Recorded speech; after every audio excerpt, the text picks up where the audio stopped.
আসসালামু আলাইকুম বাংলাদেশ।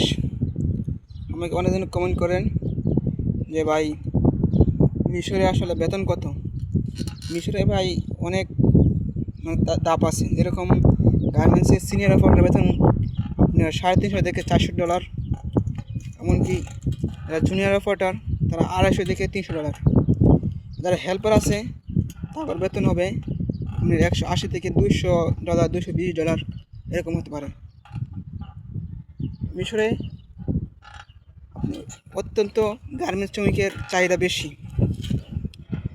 অন্য কাজে যেগুলো আছে সাবজেক্ট, এগুলো একদম কম আছে। আপনার ফল কোম্পানি আছে, তারপরে দোকান আছে, হোটেল আছে, রেস্টুরেন্ট আছে, তারপরে এগুলো চাহিদা কম। মানে মিশরে গার্মেন্টসের চাহিদা অনেক বেশি। তাই যারা মিশরে আসতে চান তারা অবশ্যই গার্মেন্টসের কাম শিখে আসবেন, কারণ গার্মেন্টসের একমাত্র মিশরে চাহিদা বেশি। গার্মেন্টসে আপনি আসতে পারলে আপনার বেতন, যদি সিনিয়র অপারেটর হন, সিনিয়র অপারেটর আপনি থাকেন, তাহলে আপনার বেতন থাকবে $350 থেকে $400, যা বাংলা টাকা অনেক টাকা হয়ে থাকা। আশা করি বুঝতে পারছেন। আর আমাকে অনেকদিন নক দেন যে আপনি কি লুক নেন নাকি। না ভাই, আমি লুক নিয়ে আসি না। আমি মূলত এই যে সাইকেল দেখেন, এই সাইকেল দিয়ে আমি মিশরের কিছু জায়গা দেখানোর চেষ্টা করি। আশা করি ভালো আছেন।